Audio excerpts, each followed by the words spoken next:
আলহামদুলিল্লাহ, আমাদের এই বাগানবাড়ি যুব সমাজ কল্যাণ পরিষদের উদ্যোগে পঞ্চমবারের মতো এই বাৎসরিক ওয়াজ মাহফিল, এটার মূল উদ্দেশ্য হলো এই এলাকার যারা মুরব্বিয়ানে কেরাম, যারা এই দুনিয়া ত্যাগ করে কবরে গিয়েছেন, তাদের রূহের মাগফিরাতের উদ্দেশ্যে আজকের আয়োজন। এই আয়োজনের সম্মানিত প্রধান মেহমান, প্রধান বক্তা, জুরাইন মাজার জামে মসজিদের সম্মানিত খতিব, জননন্দিত মুফাসসির কোরআন আল্লামা হাফেজ মুফতি মুহাম্মদ মাসউদ রিজভী সাহেব দামাত বারাকাতুহুম, আল্লাহ পাক হুজুরকে নেক হায়াত দান করুন, আমিন। আমার পূর্বে আলোচনা করেছেন বরিশাল শেরে বাংলা মেডিকেল কলেজ হাসপাতাল মসজিদের সম্মানিত ইমাম এবং খতিব মুহতারাম হাফেজ মাওলানা মোহাম্মদ ইমরান হোসেন রঙ্গাবালী সাহেব। এই আয়োজনকে সুন্দর করার জন্য যিনি সার্বিকভাবে চেষ্টা করেছেন, আমাদের হাফেজ মাওলানা মাসউদুর রহমান সালেহী সাহেব, হাফেজ মাওলানা মাসউদুর রহমান সাহেব, হাফেজ মাওলানা মুনিরুজ্জামান সাহেব, হাফেজ মাওলানা মাসউদুর রহমান সাহেব সহ এই প্রোগ্রামের সম্মানিত সভাপতি জনাব ইঞ্জিনিয়ার বশির মাহমুদ মেয়াদী সাহেব, এবং এই প্রোগ্রামকে যিনি সৌন্দর্যমণ্ডিত করেছেন আপনাদের এই এলাকার নবনির্বাচিত সম্মানিত সাংসদ কৃষিবিদ জনাব ডক্টর মোহাম্মদ আওলাদ হোসেন।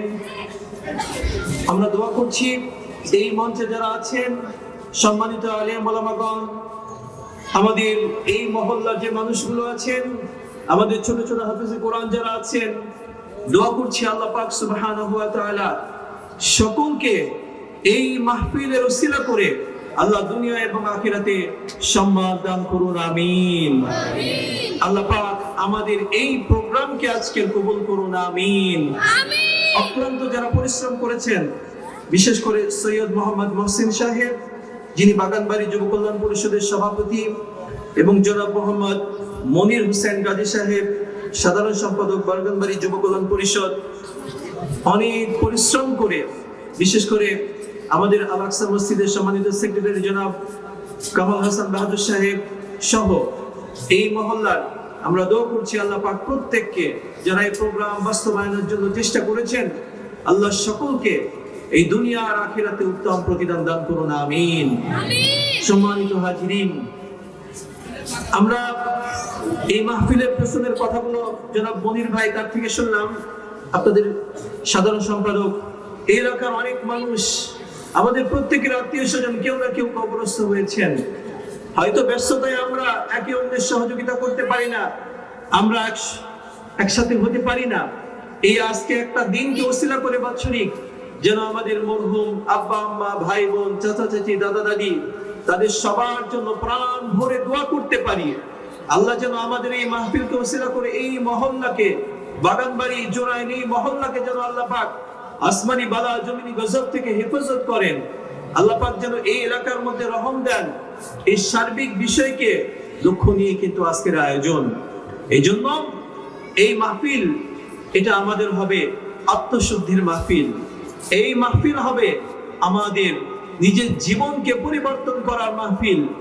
এই মাহফিলে এসেছি গুনাহ নিয়ে, গুনার পাহাড় সমপরিমাণ গুনাহ নিয়ে আসছি, কিন্তু এখান থেকে যখন ঘরে ফিরবো আমরা যেন আল্লাহর কাছে এমন ভাবে চাইবো, কায়মন বাক্যে কান্নাকাটি করবো, যেন আল্লাহ তাআলা এখান থেকে আমাকে আপনাকে মাফ করে, পরিশুদ্ধ করে, নিষ্পাপ বানায় আমার ঘরে ফেরায় নেয়। আল্লাহ কবুল করুন, আমিন।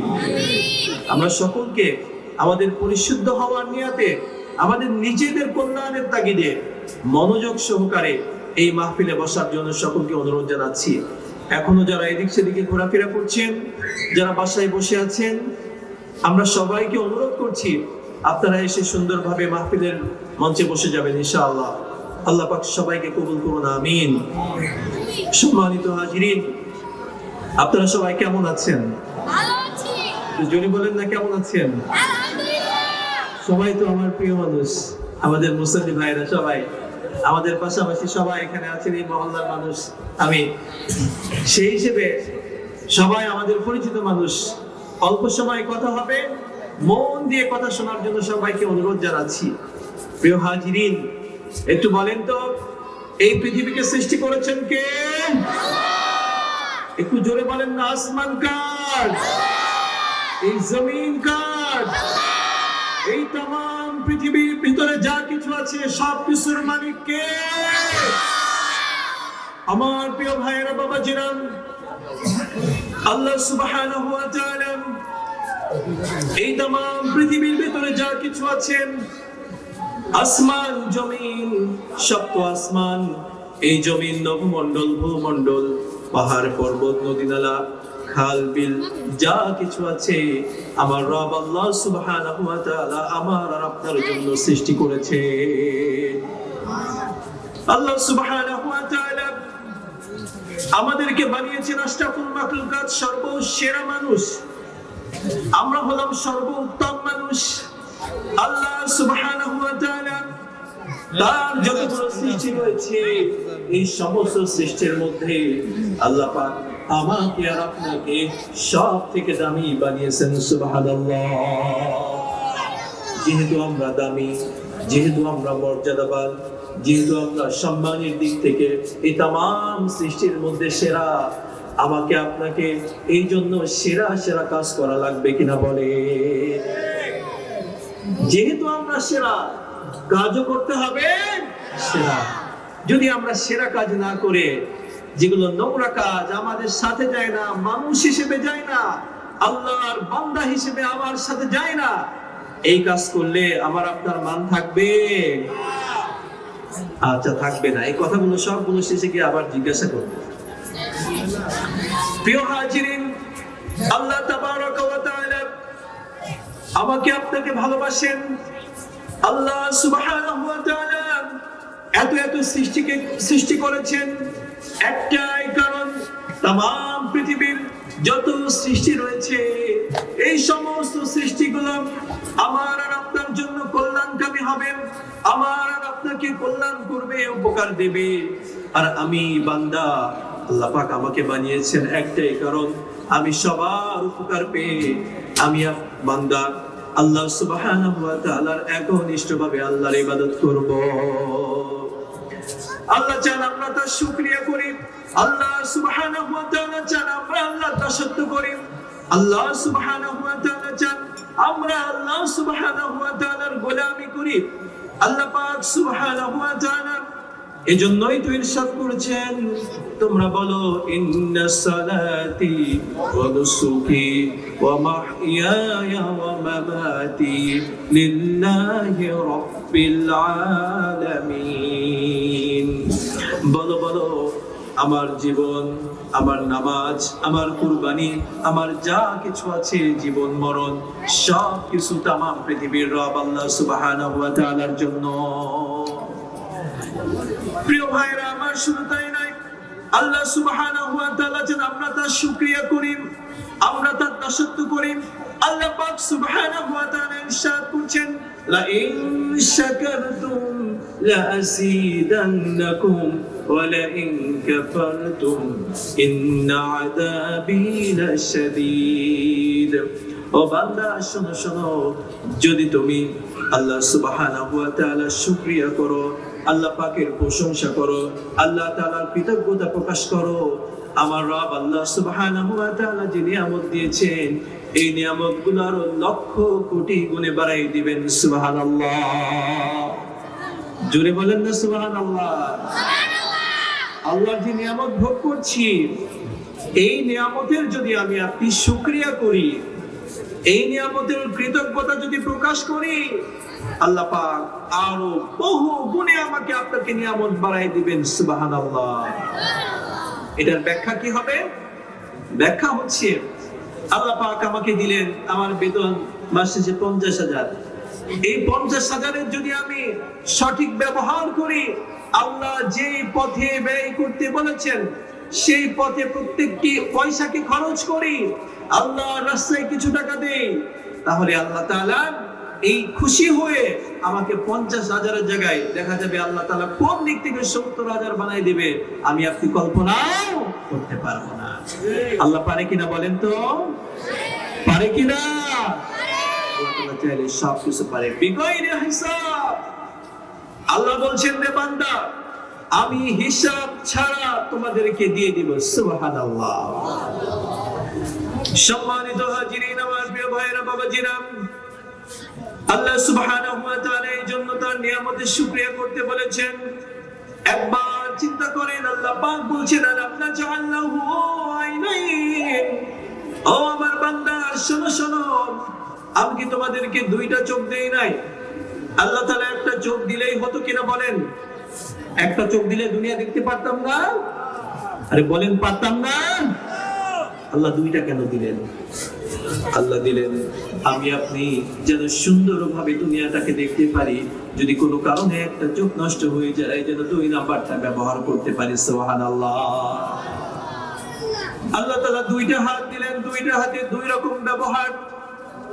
আল্লাহ পাক সুবহানাহু ওয়া তাআলা দুইটা হাত দেওয়ার উদ্দেশ্য হলো আমার বান্দার যদি কোনো একটা হাত নষ্ট হয়ে যায়, আমার বান্দা যেন অপর হাত দিয়ে দুনিয়ার যে কাজ কামগুলো আছে সেগুলো সারতে পারে। সুবহানাল্লাহ।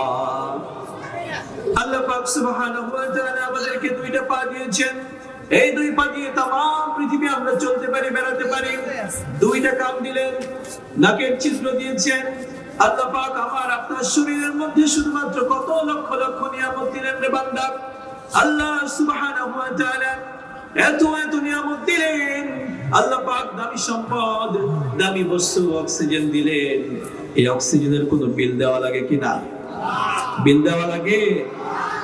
মাস শেষে কারেন্টের বিলের মতো, গ্যাস বিলের মতো বাসায় কি চলে আসে বিলের কাগজ?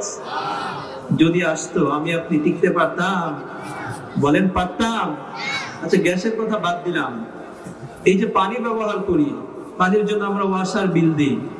ওয়াসা ছাড়া যদি আল্লাহর পক্ষ থেকে যদি প্রত্যেক মাসে মাসে ফেরেশতারা বিল নিয়ে আসতো, আমি আপনি চলতে পারতাম? বলেন, পারতাম?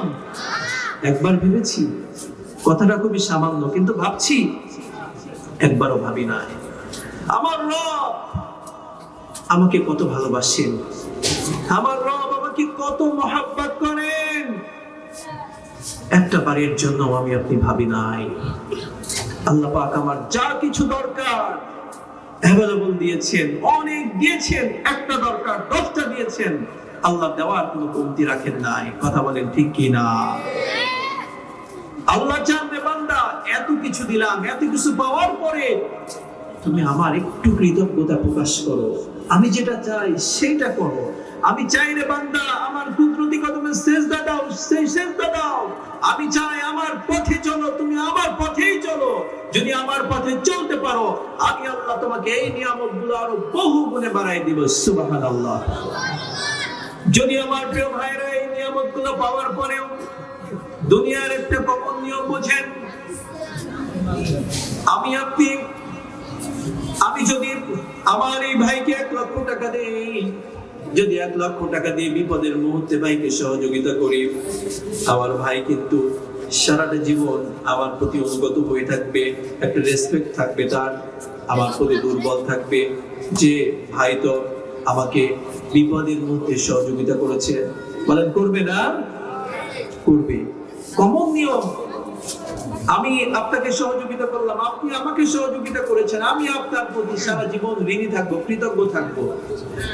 আমার রব আমাকে আপনাকে এত কিছু দিলেন, আমি রবের প্রতি ঋণী হয়েছি, কৃতজ্ঞ হয়েছি। মনে প্রশ্ন রেখে দিলাম, আপনাদের প্রত্যেকের দিলে এই প্রশ্নটা রেখে দিলাম, আমার রব যে আল্লাহ তাবারাকা ওয়া তাআলা এত কিছু দিলেন, লক্ষ কোটি নিয়ামত দিলেন, সেই নিয়ামত পেয়ে আমি আপনি রবের প্রতি কৃতজ্ঞ হতে পেরেছি কিনা? প্রশ্নটা আপনাদের প্রত্যেকের দিলে করলাম। অন্তর দিয়ে ভাববেন আজকে রাতে গিয়ে। সম্মানিত হাজিরিন, আমার প্রিয় ভাইরা, বাবাজিরা, যদি আপনি ভাবনার জায়গা থেকে, যদি আমি আপনি আল্লাহ সুবহানাহু ওয়া তাআলা তার দাসত্ব করতে পারি, তার কুদরতি কদমে সিজদা দিতে পারি, আল্লাহ সুবহানাহু ওয়া তাআলা তার ইবাদত বন্দেগী করতে পারি, তাহলে তো আমি আপনি দুনিয়ার সবথেকে সেরা বান্দা হয়ে যাব। যদি আমি আপনি সেটা করতে না পারি, প্রিয় ভাইরা আমার, আল্লাহ সুবহানাহু ওয়া তাআলা এরপরে শব্দ কথা বললেন, আরে বান্দা শোনো শোনো, যদি তোমরা এই নিয়ামতগুলো পাওয়ার পরে কৃতজ্ঞতা না করো, আমার শুকরিয়া না করো রে বান্দা, ইন্না আযাবি লাশাদীদ, আমি আল্লাহ সুবহানাহু ওয়া তাআলার আযাব কিন্তু বড়ই কঠিন, এই কথাটা মাথায় রাখবা। আমি আল্লাহ সুবহানাহু ওয়া তাআলা সহজে ধরি না, ছেড়ে দেই, কিন্তু যারে ধরি তারে কিন্তু আর আমি ছাড়ি না। কথা বলেন ঠিক কিনা? আল্লাহ কিন্তু সহজে ধরেন না, কিন্তু যারে ধরবে তারে কিন্তু নিজ ঘরের মধ্যে লাঞ্ছিত করে ছাড়বে। এই জন্য প্রিয় ভাইরা, আমাকে আপনাকে রবের কৃতজ্ঞতা প্রকাশ করতে হবে, শুকরিয়া প্রকাশ করতে হবে। আমাকে আপনাকে এই মাহফিল থেকে ওয়াদা করতে হবে, আমিও আল্লাহর কাছে কাল কিয়ামতের ময়দানে আল্লাহর প্রিয় বান্দা হিসেবে উঠবো ইনশাআল্লাহ। এই জন্য আমি আপনি এই দুনিয়াতে আল্লাহর সমস্ত আদেশ মেনে চলবো, মানবো তো ইনশাআল্লাহ, নামাজ পড়বো তো ইনশাআল্লাহ। একটু দুহাত তুলে বলেন তো সবাই, রব্বুল আলামিন আমরা 5 ওয়াক্ত ফরজ নামাজ আদায় করব। বলেন বলেন, আমরা 5 ওয়াক্ত ফরজ নামাজ আদায় করব। আল্লাহ তৌফিক দিন, আমিন। এই যে মানুষগুলো হাত তুললেন, ফজরের নামাজে ইনশাআল্লাহ আমি ফলো করব, দেখবো ইনশাআল্লাহ। মসজিদ তো অনেক, আলহামদুলিল্লাহ, এখন প্রত্যেক মহল্লায় মহল্লায় অনেক মসজিদ। এই যে আমাদের আল-আকসা মসজিদ, পাশে ঈদগাহ মসজিদ, পাশে নূরে মদিনা, অনেক প্রত্যেক মহল্লায় আশেপাশে কত মসজিদ, পাশে হলো বাইতুল ফাজল মসজিদ। মসজিদের অভাব নেই। আমরা যদি নামাজটা পড়তে পারি, আমাদের সমাজ, এই নামাজই আমাদের সমাজকে পরিবর্তন করে দিয়ে দিবে। সুবহানাল্লাহ। প্রিয় ভাইরা আমার, একটু অনেকে উপস্থিত আছেন, আমাদের অনেক যুবক ভাইকে দেখতে পাচ্ছি, বৃদ্ধদেরকে দেখতে পাচ্ছি, ছোট বাচ্চারা আছে যারা বিয়ে হয়নি। একটু কারা কাদের কাদের বিয়ে হয়নি একটু হাত তোলেন তো দেখি, সংখ্যা কম না বেশি, কারা কারা আসছে একটু দেখি। যাদের অবিবাহিত যারা একটু হাত তোলেন তো, যারা ছোট বাচ্চারা আছে তোমরাও হাত তোলো, আর অবিবাহিত ভাইরা হাত তোলেন তো একটু দেখি, চেহারা দেখি একটু। না, এটা তো আমাদের ছোট বাচ্চারা আর কি, একেবারে সংখ্যায় কম, হয় না? একেবারে সংখ্যায় কম, মানে যুবকরা বেশি আসে নাই। যুবকরা কি কষ্ট পাইছে নাকি? এই আওয়াজ যদি যায় যুবকদের কাছে, তোমাদেরকে বলছি যুবক ভাই, আসো এই কোরআনের মাহফিলে এসে নিজেকে রাঙিয়ে নাও, আল্লাহর রঙে রাঙিন হয়ে যাও, আল্লাহর রঙে নিজেকে রঙিন করে আল্লাহর প্রিয় হয়ে যাও। আসো ভাই, একটু সবাইকে বলছি সমস্যারে, একটু সবাই যারা আছি, আমরা যারা সবাই মিলে একটু তাকবীর দেই, এই ভূমিকে, এই মহল্লাকে, এই বাগানবাড়িকে, এই জুরাইনকে একটু আল্লাহর ধ্বনি দিয়ে প্রকম্পিত করে লিল্লাহি তাকবীর, লিল্লাহি তাকবীর, লিল্লাহি তাকবীর। আল্লাহ তাআলা আজকের এই মাহফিলকে কবুল করুন, আমিন। গতকালকে পর্যন্ত আমার কানে আসছিল মাহফিলটা নিয়ে একটু সংশয় সন্দেহ ছিল, মানে খুব ব্যথা লাগলো।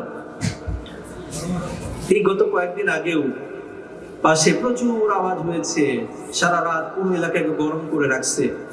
এটা নিয়ে কাউকে প্রতিবাদ করতে দেখি নাই, গিয়ে প্রতিবাদ করছে, আমরা মসজিদে বলেছি, কিন্তু কোনো ভালো ভদ্র মানুষকে দেখলাম না সেটা নিয়ে প্রতিবাদ করেছে, দেখি নাই।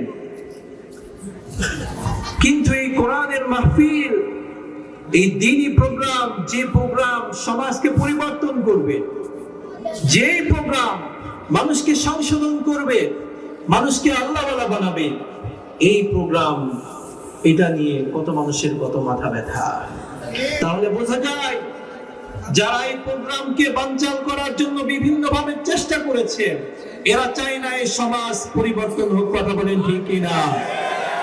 তারা চায় না আল্লাহর এই কোরআন দুনিয়ার মধ্যে কায়েম হোক, তারা চায় না। কথা বলেন ঠিক কিনা? যারা এই কোরআনের প্রোগ্রাম নিয়ে বিভিন্ন ভাবে ষড়যন্ত্র করে, তারা কোনোদিন প্রকৃত প্রকৃত মুসলমান হতে পারে না। কথা বলেন ঠিক কিনা? আমার প্রিয় ভাইরা, আমাদের সমাজে খুব ব্যথা নিয়ে, কষ্ট নিয়ে বলতে হয়, এই প্রোগ্রাম বাস্তবায়নের জন্য অনেকজন অনেকভাবে চেষ্টা করেছেন, সবশেষ বিভিন্ন ভাবে চেষ্টা করে এই প্রোগ্রাম বাস্তবায়ন করেছেন। যারা এই বাস্তবায়নের জন্য সার্বিক চেষ্টা করেছেন, আল্লাহ যেন এই মাহফিল তাদের সবার জন্য নাজাতের জারিয়া বানিয়ে দেন, আমিন। প্রিয় ভাইরা, আমাদের সমাজে এত গান বাজনা, এত কিছু করতে কোনো অনুমতি লাগে না। উল্টা পাল্টা করবেন, কোনো অনুমতির প্রয়োজন নাই। কিন্তু কষ্টের ব্যাপার, আমরা সংখ্যাগরিষ্ঠ মুসলমান এই দেশে আল্লাহর এই কোরআনের মাহফিল হতে গেলে কত বাধা, কত কথা, কত অনুমতি, কত পারমিশন, কত কিছু। কথা বলেন আছে না নাই? আরে বলেন আছে না নাই? কি আমরা মুসলমানের দেশে বাস করি না? তার থেকে অনুমতি দিচ্ছেন, সে মুসলমান না? আমি কি হিন্দুর দেশে বাস করি, হিন্দু সংখ্যাগরিষ্ঠ দেশে? ওই আমরা মুসলমানরা তো কোনোদিন বাধা দেই না যে আমার প্রতিবেশী হিন্দু ভাই সে মন্দিরে পূজা করতে পারবে না, কেউ তো বাধা দেই না। আমরা তো আরো তাদেরকে উৎসাহ দেই যে তুমি তোমার ধর্ম ভাই সুন্দর মতো পালন করো, আমরা তোমাদেরকে সেফটি দিচ্ছি সার্বিকভাবে। এটাই তো সৌন্দর্য। বাংলাদেশ সকল ধর্মের মানুষ এখানে বসবাস করে, যে যার মতো ধর্ম পালন করবে, বাধা দেওয়ার কিছু নাই। তাহলে আমি আপনি মুসলমানের দেশে কেন আমাকে আপনাকে এই কোরআনের মাহফিলের জন্য এত পারমিশন, এত বাধা, অমুক্ত মুখেই সে করতে হবে? কষ্ট লাগে মনে। মাহফিল করতে গেলে যারা করে, বাস্তবায়ন করে, কি যে অবস্থা তারা জানেন। বলে এখানে অনুমতি লাগবে, এখানে না ওখানে, ওই অফিস পাঠায় ওই অফিসে। আজব ব্যাপার। আল্লাহ পাক সবাইকে সহি বুঝদান করুন, আমিন। প্রিয় হাজিরিন, যে বিষয়ে বলছিলাম শুরুতে, আল্লাহ সুবহানাহু ওয়া তাআলার কালাম থেকে সূরা বনী ইসরাঈল 15 নম্বর পারা, প্রথম নম্বর আয়াতে কারিমা, সেখান থেকে তেলাওয়াত করেছিলাম। এই সূরা বনী ইসরাঈল এখান থেকে তেলাওয়াত করার কিছু কারণ হচ্ছে, আল্লাহ সুবহানাহু ওয়া তাআলা যে মাস আমাদেরকে দিয়েছেন এখন, শাবান মাস। এই শাবান মাসের আগে কিন্তু চলে গেছে রজব মাস, গত হয়েছে। এই গত মাসে, রজব মাসে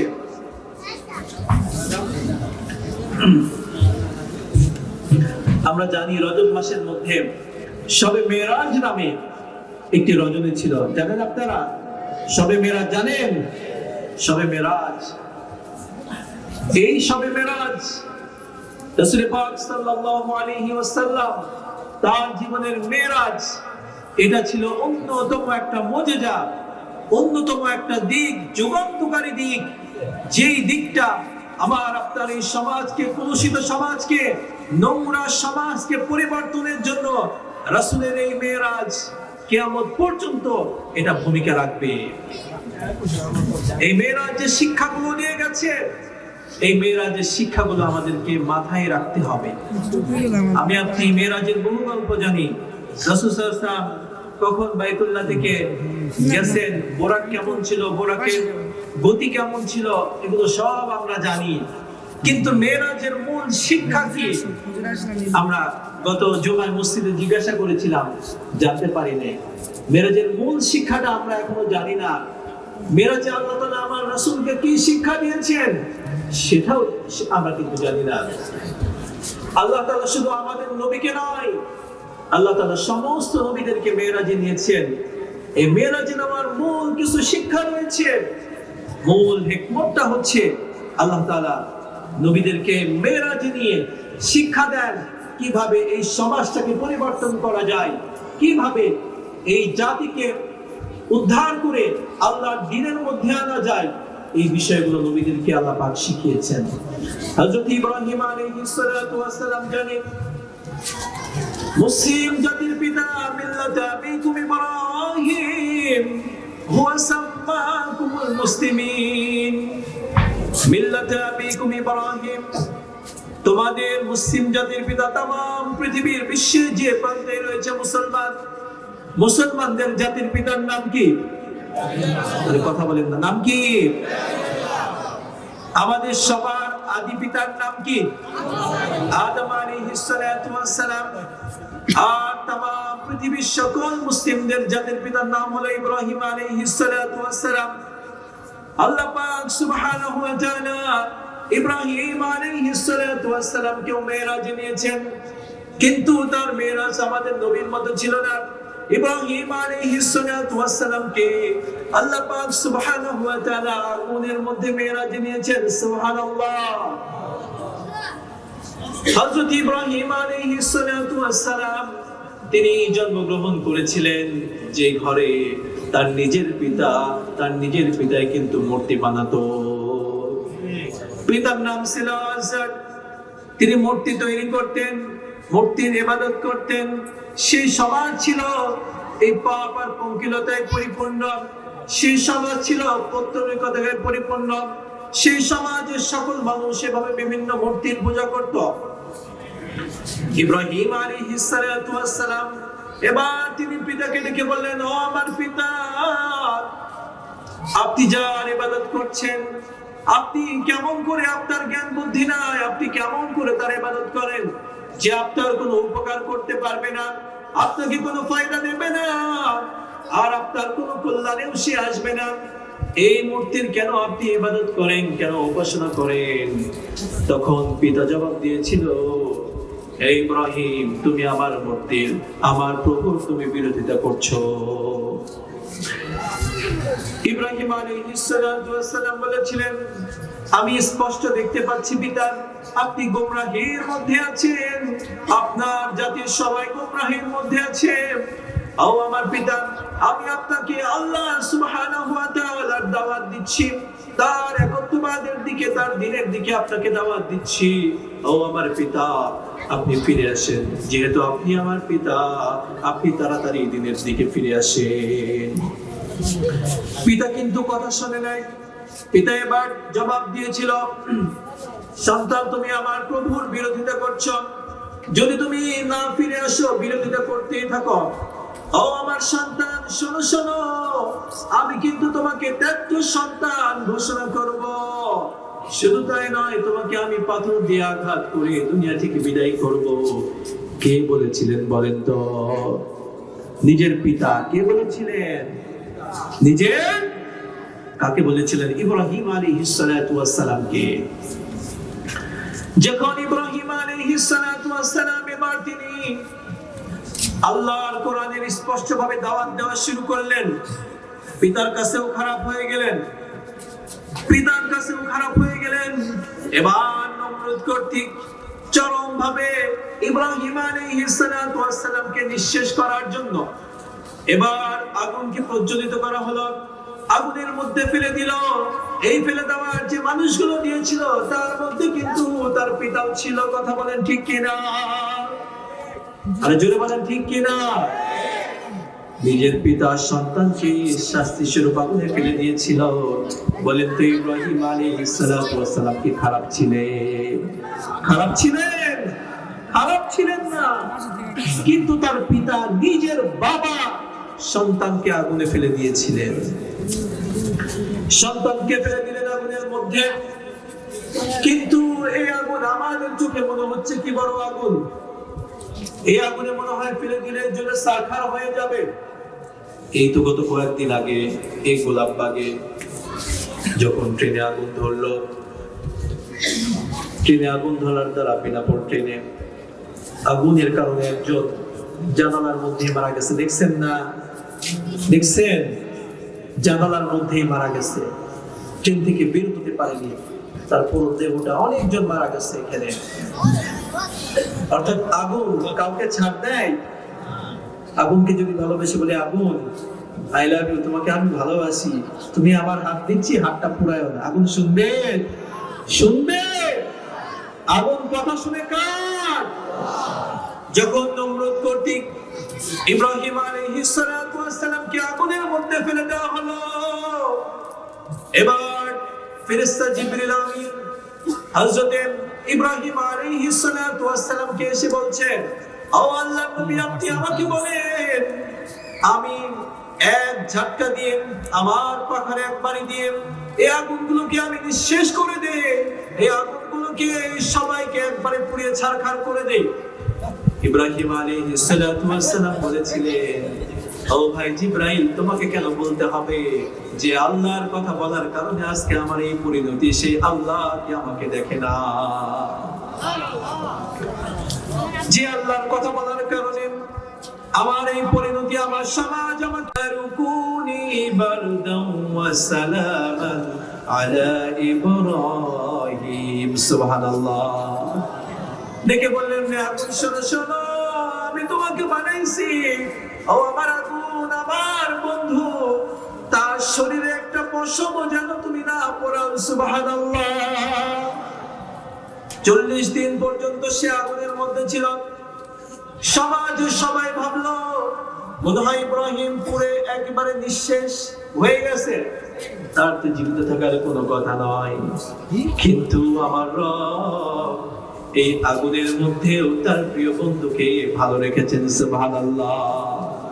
এই 40 দিন ধরে তার বন্ধুকে শিখিয়েছেন যে বন্ধু, এই দিনের কথা বলতে গেলে, কোরআনের কথা বলতে গেলে একটু বিপদ আসবে, একটু বিপদ, আপনার ভেঙে পড়ার কোনো কারণ নাই, আমি আপনাকে হেফাজত করব।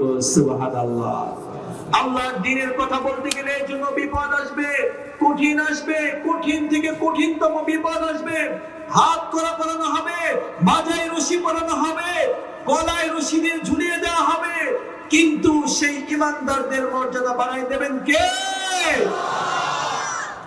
আমার প্রিয় ভাইরা, বাবাজিরা, ইব্রাহিম আলাইহিস সালাতু ওয়াস সালামকে আগুনে ফেলে দেওয়া হলো, হেফাজত করলেন আল্লাহ। আমার নবী পাক সাল্লাল্লাহু আলাইহি ওয়াসাল্লামকে যখন তিনি কোরআনের দাওয়াত দিয়েছেন, মানুষকে দ্বীনের পথে ডেকেছেন, আল্লাহর কথাগুলো বলেছেন, এই কোরআনকে সমাজের মধ্যে বাস্তবায়ন করতে চেয়েছেন, ওই সময় বিপদ এসেছে। কিন্তু আল্লাহ পাক বলেছেন, আল্লাহু ইয়াহফিজুকা মিনান নাস। সুবহানাল্লাহ। ও নবী, আপনাকে চিন্তা করতে হবে না, আমি সমস্ত মানুষের যত শত্রুতা আছে সব কিছু থেকে আমি আপনাকে হেফাজত করব। সুবহানাল্লাহ। আল্লাহ তাআলা হেফাজত করবেন এবং করেছেন আমাদের নবীকে। ঘরের মধ্যে মেরে ফেলতে চায় আমার নবীকে, কাফেররা চতুর্দিক থেকে আটকাই দিল, চতুর্দিক থেকে আটকাই দিয়েছে, মেরে ফেলবে। কাফেরদের, মক্কার যে বড় বড় কাফেররা ছিল, নেতা ছিল, সবাই মিলে তাদের পরামর্শ সভার মধ্যে, মন্ত্রী সভার মধ্যে, তাদের সংসদে বাস্তবায়ন একটা বিল পাস হলো। সমাজের প্রত্যেক গোত্র থেকে একজন করে আসবে, একজন করে এসে সবাই, প্রত্যেক গোত্রের একজন করে থাকবে, সবাই মিলে মুহাম্মদকে এই দুনিয়া থেকে বিদায় করে দিতে হবে। নাউজুবিল্লাহ। সিদ্ধান্ত হয়েছে, যে কথা সেই কাজ। চতুর্দিকে ঘরকে ঘিরে ফেলেছে। রাসূল সাল্লাল্লাহু আলাইহি ওয়াসাল্লাম যখন নামাজের উদ্দেশ্যে বের হবে, তাকে আক্রমণ করে মেরে ফেলবা, কিন্তু মারার জন্য চেষ্টা করেছে, চতুর্দিকে ঘিরে রেখেছে, কিন্তু আমার নবীকে বাঁচাইছেন কে? আরো জোরে বলেন না কে? আমি আপনি যদি আল্লাহর দ্বীনের কথা বলি, আল্লাহর এই দ্বীনকে, কোরআনকে জমিনে বাস্তবায়ন করতে চাই, বিপদ আসবে, বাঁচাবে আমাকে কে? জোরে বলেন না কে? সম্মানিত হাজিরিন, আমার প্রিয় ভাইরা, বাবাজিরা, যে কথা বলছিলাম, ইব্রাহিম আলাইহিস সালাতু ওয়াস সালাম, তাকেও কিন্তু মেরাজ করানো হয়েছিল। তার মেরাজ কিন্তু আমার নবীর মতো ছিল না। এই 40টা দিন আল্লাহ সুবহানাহু ওয়া তাআলা তার প্রিয় বন্ধুকে, হযরত ইব্রাহিম আলাইহিস সালাতু ওয়াস সালামের নাম হলো খলিল। খলিল জানেন, ইব্রাহিম খলিল আমরা বলি না? খলিল মানে কি? বন্ধু। আর আমার নবীর উপাধি হলো হাবিব, এটা মানেও কি? বন্ধু। খলিল আর হাবিবের মধ্যে একটু পার্থক্য আছে। বন্ধু বটে, কেমন বন্ধু? সেটা হচ্ছে ইব্রাহিম আলাইহিস সালাতু ওয়াস সালাম তার জীবনটা একেবারে প্রথম থেকে পরীক্ষা দিতে দিতে, মানে আল্লাহর জন্য এমন পরীক্ষা দিয়েছে কল্পনার বাইরে। তার জীবনটা শুরু থেকেই পরীক্ষা দিয়েছে। পরীক্ষা দিয়ে প্রত্যেক পরীক্ষায় উন্নীত একবারে তিনি সফলতা লাভ করেছেন, গোল্ডেন এ প্লাস পেয়েছেন। প্রত্যেক পরীক্ষায় যখন সফলতা লাভ করেছেন, আল্লাহ পাক এবার তার সম্মান এমন বাড়াই দিল, তাকে তামাম মুসলিম জাতির পিতা বানিয়ে দিয়েছে। সুবহানাল্লাহ। শুধু তাই নয়, তার সন্তানকে বানাইছেন ইসমাইল আলাইহিস সালাতু ওয়াস সালাম, ইসহাক আলাইহিস সালাতু ওয়াস সালাম, তার নবী, তার দুজন সন্তানকে আল্লাহ পাক নবী বানাই দিয়েছেন। সুবহানাল্লাহ। সেই ঘরেই তো ইসমাইল আলাইহিস সালাতু ওয়াস সালামের বংশেই তো আমার নবী সাল্লাল্লাহু আলাইহি ওয়াসাল্লাম তিনি এসেছেন। মানে আল্লাহ পাক যত পরীক্ষা আমাকে নেবেন, মনে রাখবেন ঈমানদারদেরকে যত পরীক্ষা আল্লাহ তাআলা নেবেন, মনে করবেন আল্লাহ তাআলা আপনার মানকে, শানকে আরো বাড়াই দিবেন। সুবহানাল্লাহ। ঈমানদারদেরকে পরীক্ষা দিলে ঈমানদাররা ভেঙে পড়ে?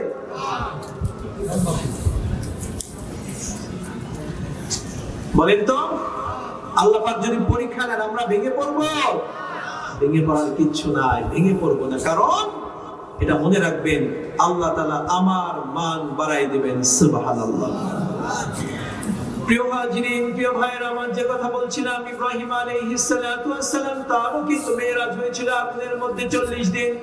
আল্লাহ পাক তাকে 40 দিনের মধ্যে শিখিয়েছিলেন, ও আমার বন্ধু, কেমন করে তুমি একটা রাষ্ট্রকে ইসলামী রাষ্ট্র বানাবার শিক্ষা দিয়েছিলেন। এমনি ভাবে শিক্ষা দিয়েছিলেন হযরতে নূহ আলাইহিস সালাতু ওয়াস সালামকে। হযরতে নূহ আলাইহিস সালাতু ওয়াস সালাম আল্লাহর পয়গম্বর, আল্লাহ পাক তাকে কিন্তু শিক্ষা দিয়েছিলেন, তামাম পৃথিবীকে পানি দিয়ে ডুবিয়ে দিয়েছিলেন। আর এই যতদিন 40টা দিন আল্লাহ পাক সুবহানাহু ওয়া তাআলা পানির উপরে নৌকার মধ্যে কিন্তু তাকে ভাসিয়ে রেখেছিলেন। সুবহানাল্লাহ। আল্লাহ শিখিয়েছিলেন কেমন করে একটা সুন্দর সমাজ তৈরি করতে হবে। অর্থাৎ যখন এই প্লাবন শুরু হয়ে গেল, মানে তামাম পৃথিবী যখন ডুবে গেল, এই যে একেবারে বাছাই করা ঈমানদার মানুষ যারা ছিলেন তাদেরকে নিয়ে কিন্তু সুন্দর একটা সমাজ আল্লাহ পাক গঠন করে দিয়েছেন। সুবহানাল্লাহ। যখনই কোন নবীকে মেরাজে নিয়েছেন এরপরেই কিন্তু সুন্দর একটা সমাজ উপহার এসেছে। এইভাবে হযরতে ইউনূস আলাইহিস সালাতু ওয়াস সালাম, আমরা জানি আল্লাহর নবী ছিলেন ইউনূস আলাইহিস সালাতু ওয়াস সালাম, তিনিও কিন্তু 40 দিন মাছের পেটে ছিলেন। জানেন তো? জানেন? 40 দিন মাছের পেটে ছিলেন। আল্লাহ পাক এই মাছের পেটের মধ্যে তার এই প্রিয় নবীকে মেরাজে নিয়েছেন। সুবহানাল্লাহ। এই 40টা দিন ছিল তাকে পরিশুদ্ধ করার, তাকে শিক্ষা দেওয়ার যে কেমন করে সুন্দর একটা রাষ্ট্র, সুন্দর একটা সমাজ, আল্লাহর দ্বীন প্রতিষ্ঠা হবে। সুবহানাল্লাহ। আমার নবী পাক সাল্লাল্লাহু আলাইহি ওয়াসাল্লাম তাকে আল্লাহ পাক মেরাজে নিয়েছিলেন কিন্তু একটু ভিন্ন ভাবে। কারণ হলো আমার নবী তো আর অন্য নবীর মতো নয়। আমার নবী হলেন আল্লাহ সুবহানাহু ওয়া তাআলার একেবারে প্রিয় বন্ধু। সুবহানাল্লাহ। এমন কলিজার টুকরা বন্ধু, আমার নবীর খুশির জন্য আল্লাহ সুবহানাহু ওয়া তাআলা সব করেছেন। সুবহানাল্লাহ। আমার নবী শুধু আকাশের দিকে, চাঁদের দিকে হাত তুলে আঙ্গুল তুলেছেন, সঙ্গে সঙ্গে আল্লাহ পাক চাঁদকে দ্বিখণ্ডিত করে দিয়েছেন। সুবহানাল্লাহ। আমার নবী সাল্লাল্লাহু আলাইহি ওয়াসাল্লাম কে আল্লাহ তাআলা এত ভালোবাসেন, মুসলমানদের প্রথম কিবলা ছিল হলো কোনটা? বলেন তো, একটু জোরে বলেন তো। আল আকসা, কুদুস, আল আকসা, সেই বাইতুল মুকদ্দাস, পবিত্র ভূমি। নবী পাক সাল্লাল্লাহু আলাইহি ওয়াসাল্লাম সেখানে ফিরে নামাজ আদায় করছেন। 16 মাস হয়ে গেছে। আমার নবীকে আল্লাহ তাআলা কতটুকু ভালোবাসেন একটু খেয়াল করেন। আমার নবীকে এতটাই ভালোবাসেন, আমার নবী পাক সাল্লাল্লাহু আলাইহি ওয়াসাল্লাম নামাজ পড়ছেন, একটু মনে মনে ইচ্ছা জাগলো, একটু মনে মনে হয়েছে যদি বাইতুল্লাহর দিকে ফিরে নামাজ আদায় করতে পারতাম, যদি বাইতুল্লাহর দিকে ফিরে নামাজ আদায় করতে পারতাম কতই না ভালো লাগতো। মনে মনে ইচ্ছা করেছে, ইচ্ছা করতে দেরি আমার আল্লাহ পাক সঙ্গে সঙ্গে বললেন ফাওয়াল্লি ওয়াজহাকা শাতরাল মাসজিদিল হারাম। সুবহানাল্লাহ। ও আমার হাবিব, আপনি এই মুহূর্তে কিবলার দিকে ফিরে নামাজ আদায় করেন। সুবহানাল্লাহ। আল্লাহ তাআলা এত ভালোবাসেন আমার নবীকে, আমার নবী যা চেয়েছেন সঙ্গে সঙ্গে একটু ইচ্ছা করেছেন, সঙ্গে সঙ্গে আল্লাহ তাআলা বাস্তবায়ন করাই দিয়েছেন। সুবহানাল্লাহ। প্রিয় হাজিরিন, প্রিয় ভাইরা আমার, শুধু তাই নয়, নবী পাক সাল্লাল্লাহু আলাইহি ওয়াসাল্লামের যে মেরাজ হয়েছিল এর পেছনে বড় একটা রহস্য আছে। এই মেরাজের পেছনে বড় একটা রহস্য হচ্ছে নবী পাক সাল্লাল্লাহু আলাইহি ওয়াসাল্লাম আল্লাহ তাআলার এই দাওয়াত দেওয়ার কারণে মক্কার কাফের মুশরিকরা চতুর্দিক থেকে আমার নবীর উপর টর্চার শুরু করে দিল। শুধু টর্চার নয়, এমন অত্যাচার, আমার নবী পাক সাল্লাল্লাহু আলাইহি ওয়াসাল্লামকে বিনা অপরাধে কারাগারের মধ্যে 3 বছর রেখে দিল। কয় বছর? আমার নবী খারাপ মানুষ ছিল? বলেন, খারাপ মানুষ ছিলেন না। আল্লাহর দ্বীনের কথা বলার কারণে তাকে কারাগারের মধ্যে ঢুকাই দেওয়া। এই সমাজে এমন অনেক ভালো মানুষ আছে, আমরা মনে করি যাদেরকে হাত করা পড়ানো হয়েছে মানে সে মনে হয় খারাপ করছে, কিন্তু না। আল্লাহর দ্বীনের কথা বলার কারণে, কোরআনের কথা বলার কারণে বহু আলেমকে শিকের মধ্যে রাখা হয়েছে। কথা বলেন ঠিক কিনা? হাদিস পড়ায় কত বছরের পর বছর, যার বাবা শাইখুল হাদিস, যিনি নিজে কোরআন পড়ান, যিনি নিজে হাদিসের দাস্তান বুখারী শরীফ পড়ান, সেই মানুষের মাজার মধ্যে বেরি পড়ানো হয়। কথা বলেন ঠিক কিনা? এই মানুষগুলো খারাপ? খারাপ? আমার প্রিয় ভাইরা, বাবাজিরা, যে কথা বলছিলাম, যে কথাগুলো বলছিলাম মনোযোগ সহকারে শুনবেন। আমার নবী পাক সাল্লাল্লাহু আলাইহি ওয়াসাল্লাম কোরআনের দাওয়াত দিচ্ছিলেন। নবী পাক সাল্লাল্লাহু আলাইহি ওয়াসাল্লামকে 3টা বছর কারাগারের মধ্যে রেখে দেওয়া হলো শেরে আবু তালেব। শুধু তাই নয়, নবী পাক সাল্লাল্লাহু আলাইহি ওয়াসাল্লামের প্রিয়তম চাচা, যেই চাচা রাসূলের পেছনে খুঁটির মতো ছিলেন, আবু তালেব, সেই চাচা মারা গেল। রাসূলের পেছন থেকে খুঁটি একটা হেঁটে গেল। রাসূল মনে মনে প্রচুর কষ্ট পাচ্ছেন। রাসূল পাক সাল্লাল্লাহু আলাইহি ওয়াসাল্লামের প্রিয়তম স্ত্রী আম্মা জান খাদিজাতুল কুবরা রাদিয়াল্লাহু তাআলা আনহা, তিনিও ইন্তেকাল করলেন। একজন স্ত্রী, আদর্শ স্ত্রী কাকে বলা হয়? আমাদের সমাজের মা বোনেরা, সমাজের প্রত্যেকটি স্ত্রী যদি আম্মা জান খাদিজাকে অনুসরণ করত, আমার আপনার প্রত্যেকটি ঘর জান্নাতি ঘর হয়ে যেত। প্রিয় ভাইরা আমার, সেই খাদিজাতুল কুবরা রাদিয়াল্লাহু তাআলা আনহা, তিনিও ইন্তেকাল করলেন। এই চতুর্দিক থেকে কাফেরদের অত্যাচার, চতুর্দিক থেকে নবী পাক সাল্লাল্লাহু আলাইহি ওয়াসাল্লামের মনটা বড় ব্যথা, বড় বিষণ্ণ বসে আছে।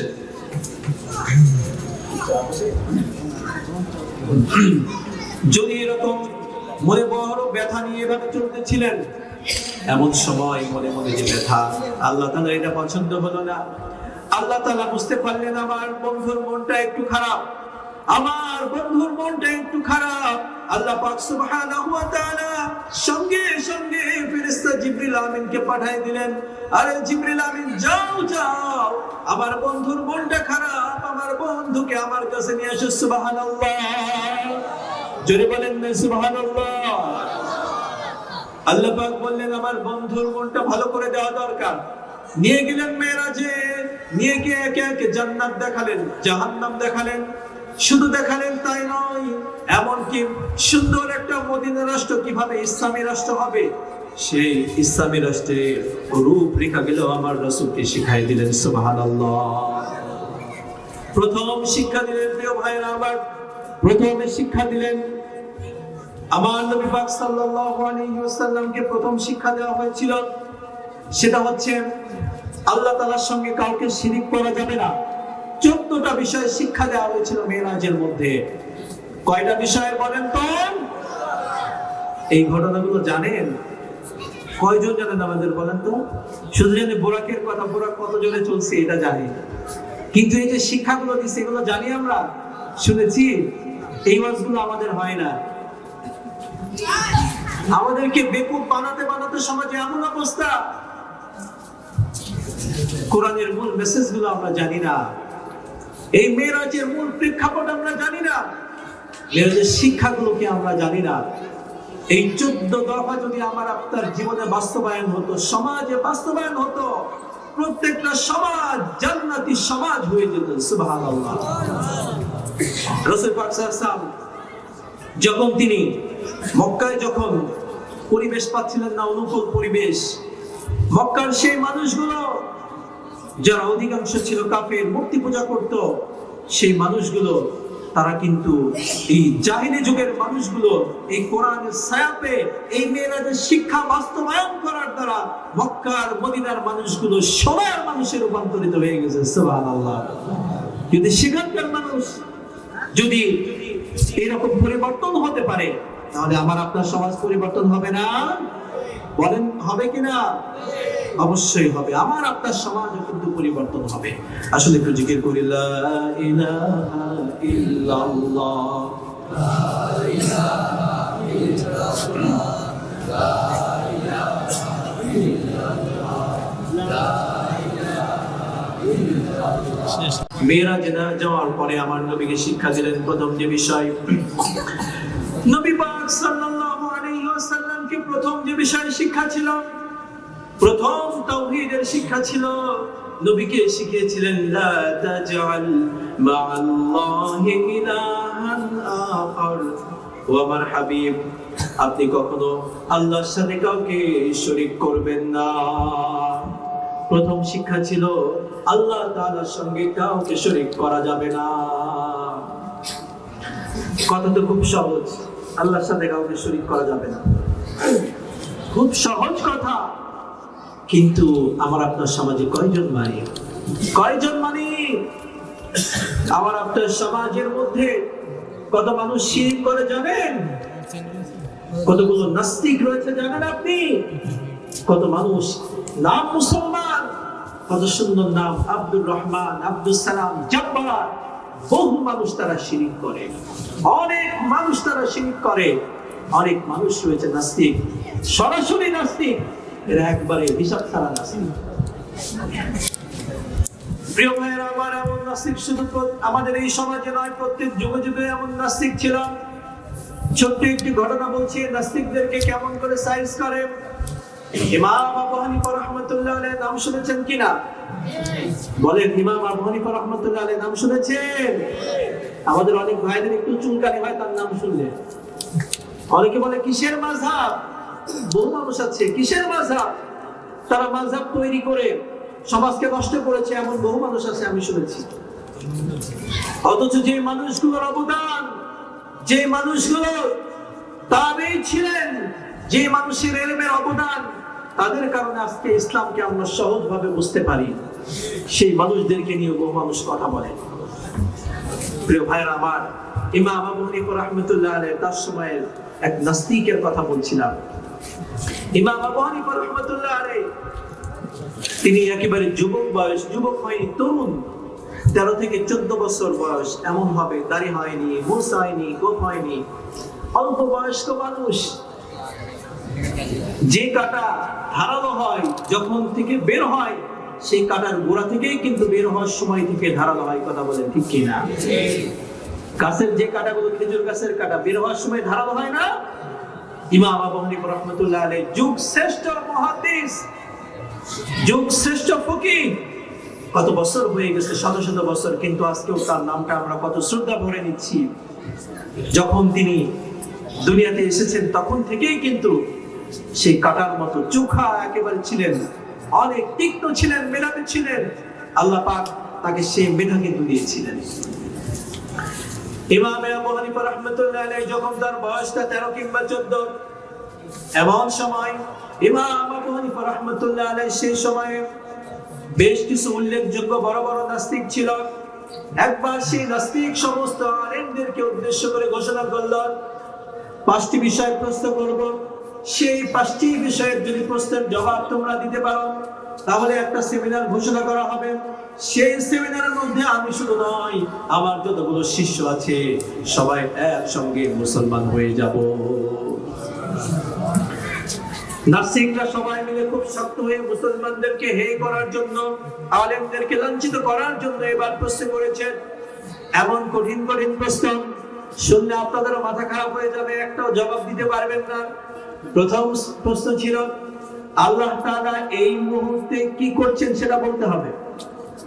আল্লাহ তাআলা এই মুহূর্তে কি করছেন আমরা জানি না। 2 নাম্বার প্রশ্ন ছিল, আল্লাহ তাআলার আগে কি ছিল সৃষ্টি পৃথিবীতে? আমাদের প্রশ্ন জাগে না, কিন্তু কিছু কিছু নাস্তিক আছে না যে আল্লাহর পেছনে কে ছিল, আল্লাহর আগে কে ছিল, এই পৃথিবীর আগে কি সৃষ্টি ছিল? অনেকে প্রশ্ন করে না? সেই নাস্তিকই প্রশ্ন করে যে আল্লাহর আগে কে ছিল, প্রশ্ন করেছে। উত্তর জানি আমরা কেউ জানি না।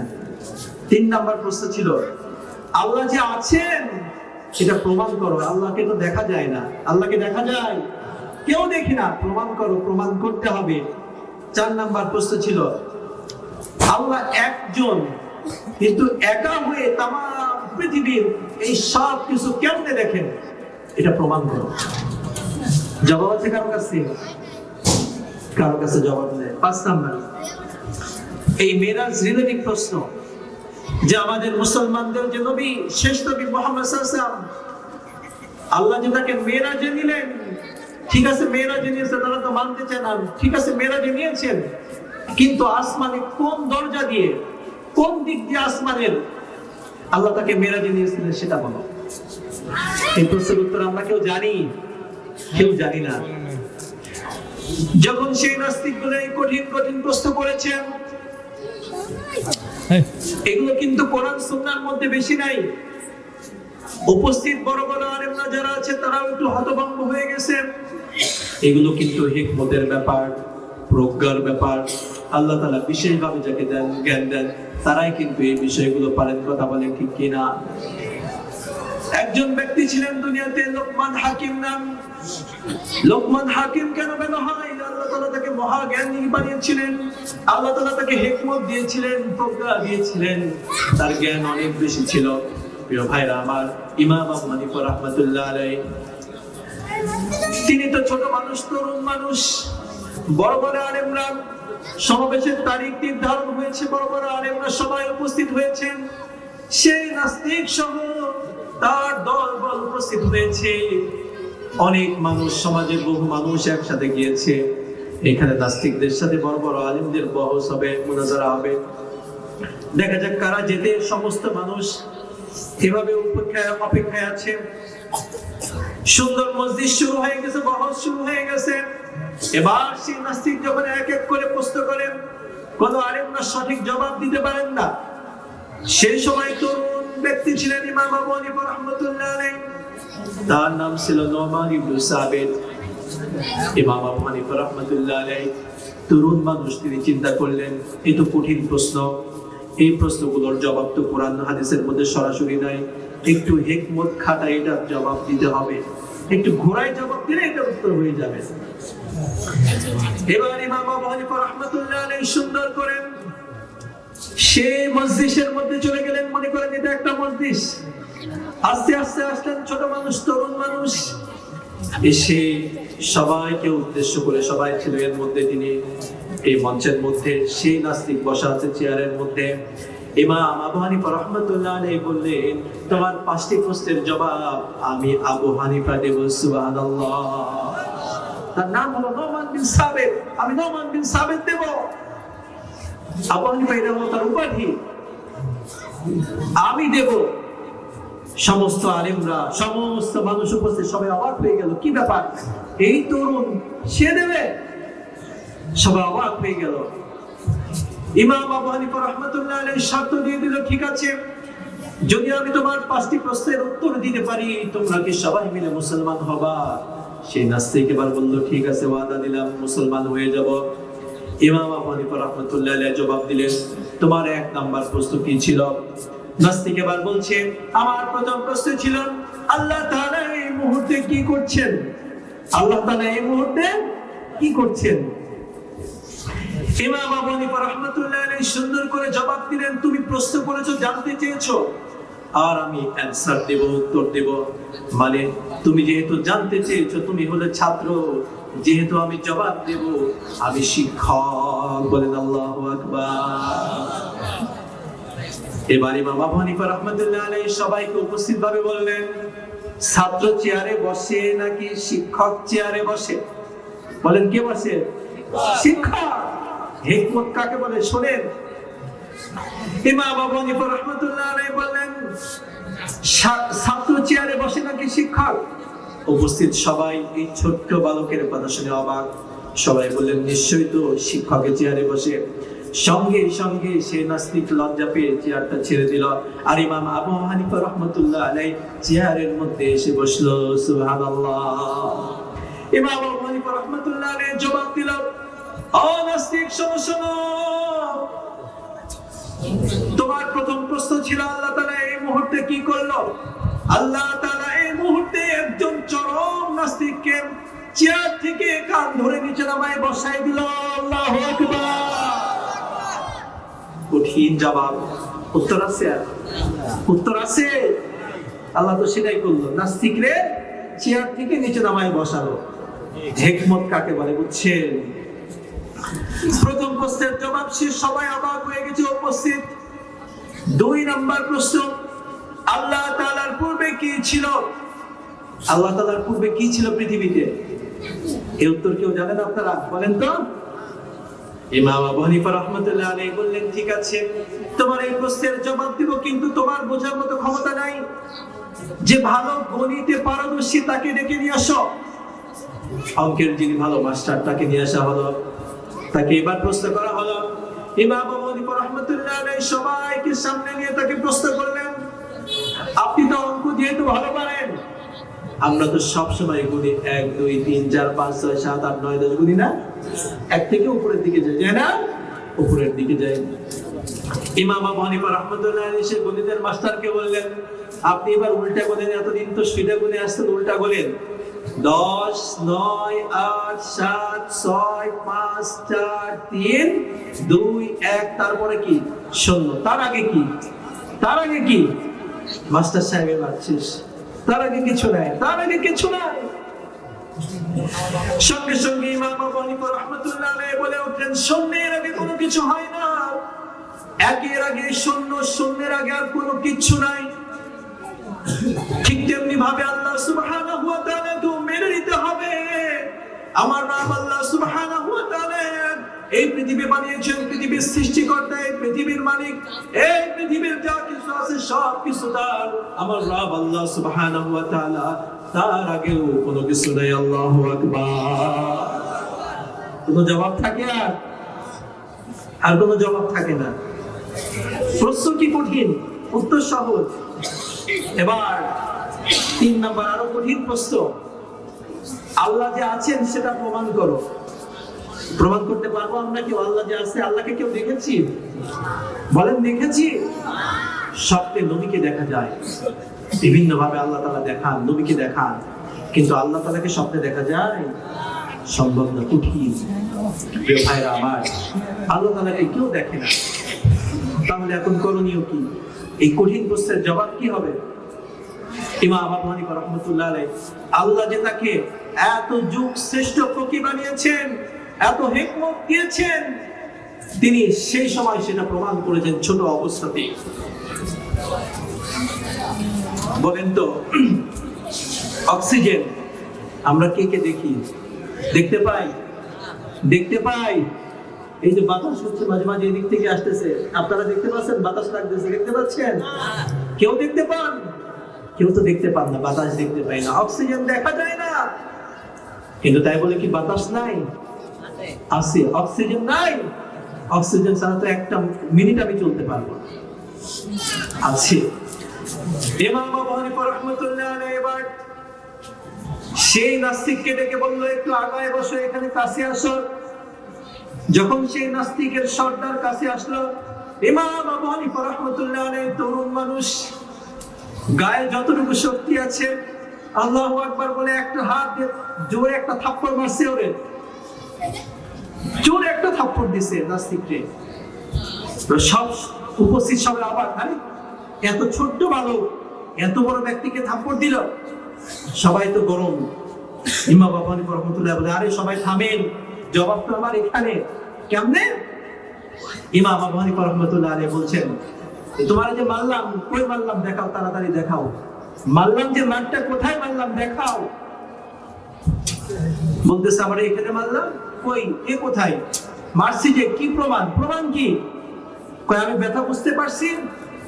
ঠিক তেমনি ইমাম আবু হানিফা রাহমাতুল্লাহ আলাইহি সঙ্গে সঙ্গে এবার বলে উঠলেন, শোনো শোনো নাস্তিক, তুমি ব্যথা অনুভব করতে পেরেছ, কিন্তু দেখতে পাও নাই তোমার মারটা কেমন। মার শুধু অনুভব করা যায়, ব্যথা অনুভব করা যায়, কিন্তু দেখা যায় না। অক্সিজেন আছে এটা বিশ্বাস করি, আমরা জানি অক্সিজেন ছাড়া আমরা কেউ চলতেও পারবো না, কিন্তু অক্সিজেন আছে, আমরা কেউ দেখতে পাই না, বিশ্বাস করি। বাতাস আছে, বাতাস দেখা যায় না, কিন্তু আমি বিশ্বাস করি মৃত্যু নামক একটা কথা আছে। মৃত্যু যে চিরন্তন সত্য, এটা আমরা বিশ্বাস করি, কিন্তু দেখা যায় না। মৃত্যুকে দেখা যায়। ইমাম আবু হানিফা রাহমাতুল্লাহ আলাইহি সঙ্গে সঙ্গে বললেন, নাস্তিক শোনো শোনো, আমার আল্লাহ সুবহানাহু ওয়া তাআলা তিনি যে আছেন এটা অনুভব করা যায়, আমার আল্লাহ তাআলাকে দেখা যায় না। আল্লাহু আকবার। 4 নম্বর কঠিন প্রশ্ন আরো বলতেছেন, আল্লাহ তাআলা ঠিক আছে 3টা প্রশ্নের উত্তর দিয়েছো, ভালো কথা। নাস্তিকদের অবস্থা তো খারাপ, একে একে সব উত্তর দিয়ে দিচ্ছে। 4 নম্বর প্রশ্ন, আল্লাহ তাআলা তো একজন জানি, তোমরা বলো আল্লাহ একজন। বলবো আল্লাহু আহাদ। সূরা পড়েন না ইখলাস, বলো আল্লাহু আহাদ।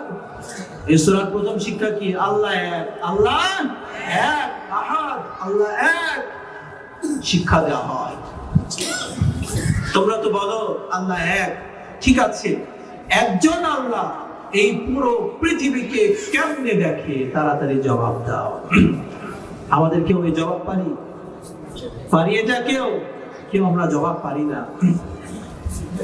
ইমাম আবু হানিফা রাহমাতুল্লাহ আলাইহি বললেন, ঠিক আছে আমি তোমার জবাব দিব, তুমি সহ কয়েকজন তোমার যারা আছে অনুসারী কয়েকজনকে নাও, নিয়ে আমার সাথে চলো। ইমাম আবু হানিফা রাহমাতুল্লাহ আলাইহি কয়েকজনকে নিয়ে এভাবে একটা ঘরের মধ্যে গেলেন, যে ঘরের মধ্যে একটা লাইট জ্বলছিল। মনে করেন এই যে লাইট, এটা একটা ঘর, এই যে লাইট। ইমাম আবু হানিফা রাহমাতুল্লাহ আলাইহি বললেন, এই লাইটের চোখ কোথায় দেখাও। কয় লাইট তো চতুর্দিকে জ্বলে, লাইটের তো কোনো চোখ দেখতে পাচ্ছি না, সব তো চারদিকেই তো চোখ, শুধু উপরের দিকে নেই, এছাড়া চতুর্দিকেই তো চোখ। এবার ইমাম আবু হানিফা রাহমাতুল্লাহ আলাইহি বললেন, এই সামান্য একটা লাইট যদি চতুর্দিকে দেখতে পারে, চতুর্দিকে আলোকিত করতে পারে, তাহলে আমার রব যিনি তামাম পৃথিবীকে বানিয়েছেন, সেই রব কি পারে না এই তামাম পৃথিবীকে দেখতে? আল্লাহু আকবার। কঠিন প্রশ্ন, জবাব সহজ। এক ফুট দিয়ে জবাব দিয়ে দিলেন 4টা প্রশ্নের। 5 নম্বর প্রশ্ন ছিল এই মেরাজ দিয়ে, রাসূলের মেরাজ দিয়ে প্রশ্ন করা হলো। ঠিক আছে, 4টা প্রশ্নের জবাব দিয়েছো, ভালো কথা। তোমাদের শেষ নবী মুহাম্মদ সাল্লাল্লাহু আলাইহি ওয়াসাল্লাম, শুনেছি আল্লাহ তাআলা তাকে এই দুনিয়া থেকে আসমানে নিয়েছেন। কেমন করে নিলেন? কোন দিক দিয়ে নিলেন? আসমানের কোন দরজা দিয়ে নিয়েছেন? উত্তর আছে আমাদের। এতদিন মেরাজের ঘটনা শুনছি, কোন শুনছি যে কোন দিক দিয়ে গেছে, আসমানের কোন দিক দিয়ে গেছে কেউ জানি? কোন আলেম ভাইরা জানেন? আমরা কেউ কিন্তু জানি না, আমরাও পড়ি না, আমিও পড়ি না, কেমনে জানবো? কেউ জানে না। কঠিন প্রশ্ন। ইমাম আবু হানিফা রাহমাতুল্লাহ আলাইহি বললেন, ঠিক আছে তোমার প্রশ্নের জবাব, একটা ডিম নিয়ে আসো। এই ডিম আনার পরে বললেন, এই ডিমের মধ্যে যে বাচ্চা হয়। নাস্তিককে উল্টা প্রশ্ন করলেন ইমাম আবু হানিফা রাহমাতুল্লাহ আলাইহি, এই ডিম থেকে যে বাচ্চা, ছোট্ট ডিম, এই ডিম থেকে যে বাচ্চা বের হয়, কোন দরজা দিয়ে বের হয় সেটার জবাব দাও আমারে। বলেন না আল্লাহু আকবার। আল্লাহ কি হিকমত দিয়েছেন তাকে? এই ডিম থেকে যে বাচ্চা কোন দিক দিয়ে বের হয় জবাব দাও। নাস্তিক বলছেন, ডিমের যে দিক দিয়ে সুবিধা হয়, ডিমের বাচ্চার যে দিক দিয়ে সুবিধা হয় সেই দিক দিয়ে আস্তে বের হয়ে চলে যায়, এটা নির্দিষ্ট কোনো রাস্তা নাই। ঠিক তেমনি ইমাম আবু হানিফা রাহমাতুল্লাহ আলাইহি সঙ্গে সঙ্গে জবাব দিয়ে দিলেন, নাস্তিক শোনো শোনো, আমার রব আল্লাহ সুবহানাহু ওয়া তাআলা তার হাবিবকে মেরাজ নিয়েছেন। আল্লাহ তাআলার যে দিক দিয়ে ইচ্ছা, আল্লাহ তাআলার যে দিক দিয়ে পছন্দ, সেই দিক দিয়ে তার বন্ধুকে মেরাজ নিয়েছেন। আল্লাহু আকবার। কঠিন কঠিন 4টা প্রশ্ন, 5টা প্রশ্ন। যখন এই 5টা প্রশ্নের এক এক করে জবাব দিয়ে দিলেন, সঙ্গে সঙ্গে উপস্থিত সেই নাস্তিক সহ তার দলবল সকলে একসঙ্গে পড়ে ফেলল, লা ইলাহা ইল্লাল্লাহু মুহাম্মাদুর রাসূলুল্লাহ সাল্লাল্লাহু আলাইহি ওয়াসাল্লাম। সুবহানাল্লাহ।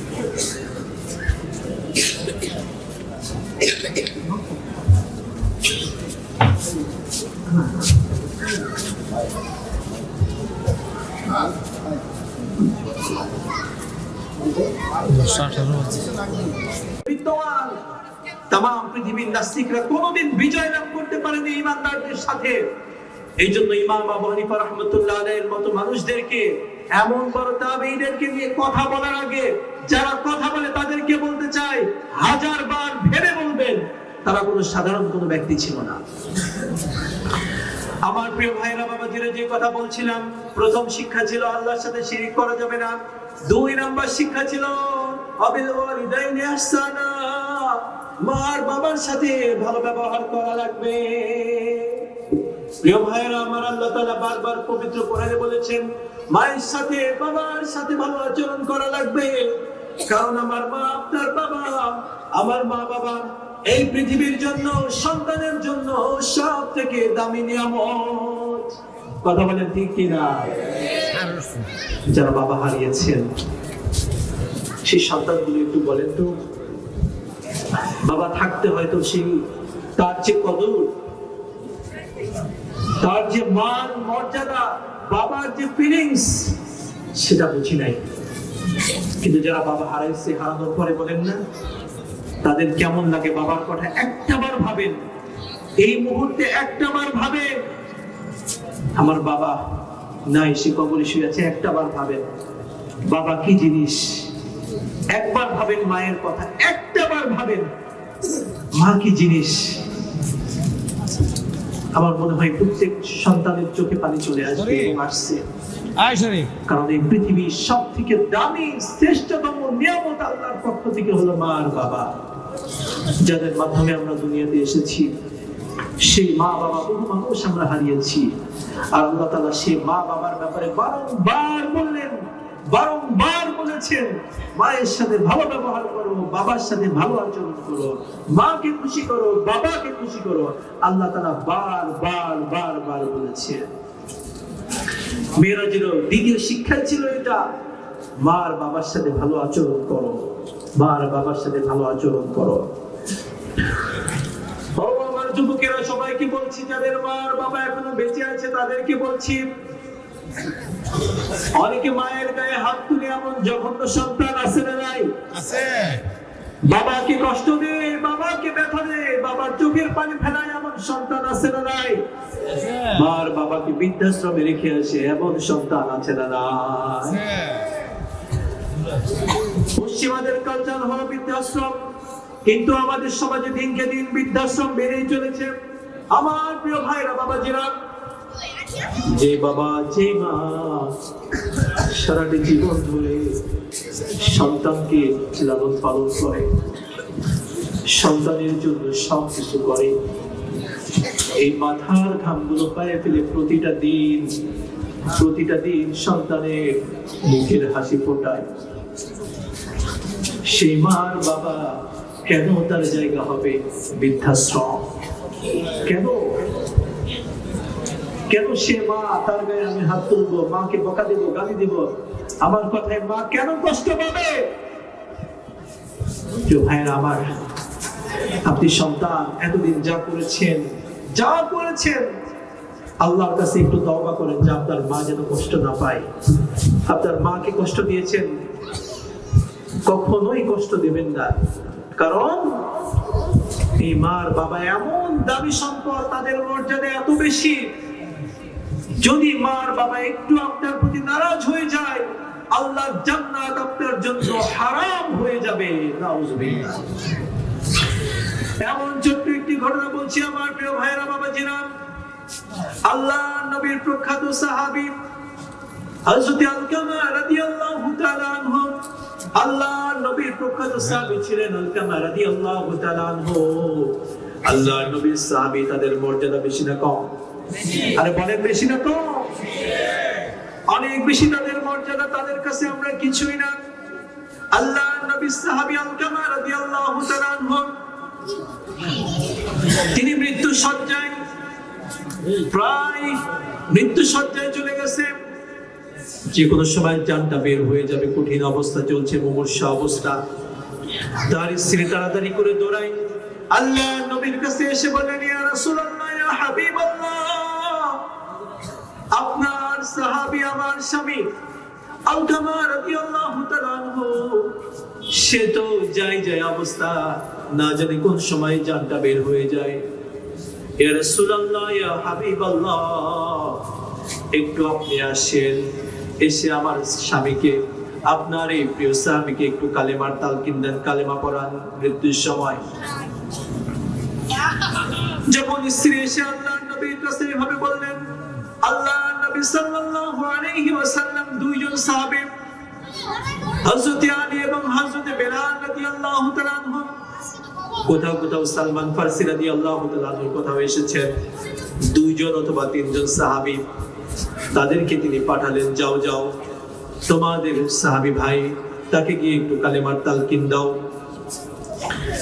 সাহাবীরা এবার চলে গেলেন, আল্লাহর নবীর আদেশ মতো চলে গেলেন।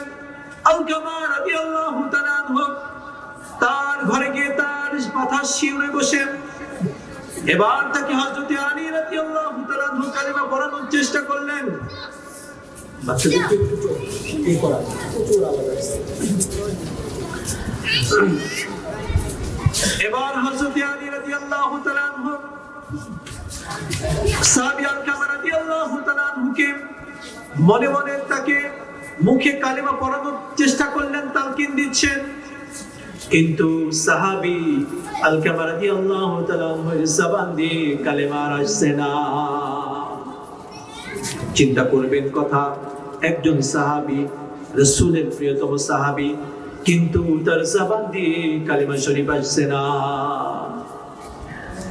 অথচ রাসূল বলেছেন, যে ব্যক্তির শেষ বাক্যটা হবে লা ইলাহা ইল্লাল্লাহ ফাদাখালাল জান্নাহ, সেই ব্যক্তি জান্নাতে প্রবেশ করবে।